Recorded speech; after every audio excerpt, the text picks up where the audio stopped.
66(1)(b) section 66(1)(b) restriction on women's right night time employment between 7 PM 6 PM ఇంత ముందు చేస్తానికి లేదు. ఇప్పుడు వాళ్ళు women May work during night time with safe guards like consent, transport, security and CC surveillance. Proper safe guards తీసుకుని వారికి camera surveillance పెట్టి వాళ్ళకి ప్రాపర్ ట్రాన్స్పోర్ట్, తర్వాత అదేవిధంగా వారు పనిచేసే చుట్టుపక్కలంతా కూడా కాంతివంతమైన ప్రదేశంగా ఉండే కొన్ని నిబంధనలు ఏర్పాటు చేసి మహిళలు కూడా రాత్రిపూట పని చేయొచ్చు అని చెప్పేసి ఈ అమెండ్మెంట్ చెప్తా ఉంది.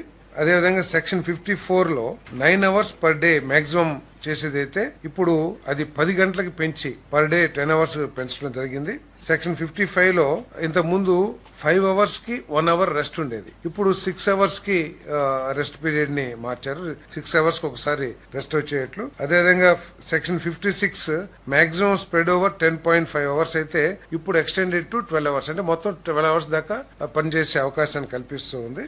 ఓవర్ టైం సెక్షన్ 64 ప్రకారం ఇంత ముందు 50 గానీ 75 గంటలు గానీ మాత్రమే ఓవర్ టైం చేస్తానికి అవకాశం ఉండేది. బట్ ఇప్పుడు 144 hours 144 hours per quarter over time చేస్తానికి అవకాశం కల్పించే విధంగా ఈ చట్టాలని అమెండ్మెంట్ చేయడం జరిగిందని చెప్పేసి మనం చేస్తున్నాం. ఇదంతా ఏంటంటే ఈజ్ ఆఫ్ డూయింగ్ బిజినెస్ లో భాగంగా నిబంధనలను అమెండ్మెంట్ చేయడం జరిగిందని చెప్పేసి కూడా ఈ సందర్భంగా తెలియజేస్తా ఉన్నాను. ఇప్పుడు ఇంతకు ముందు women employment during night time కు సంబంధించి కొన్ని నిబంధనలు ఉంటే women May work during night time with certain, ఇందాక చెప్పాను కదా, సీసీ కెమెరా సర్వేలియన్స్, ప్రాపర్ సేఫ్టీ, తర్వాత వారికి మంచి వసతులు అవన్నీ కూడా ఉంటే పని చేయొచ్చు అని చెప్పేసి కూడా ఈరోజు ఈ చట్టం మార్చడం జరిగిందని చెప్పేసి మనం చేస్తాను.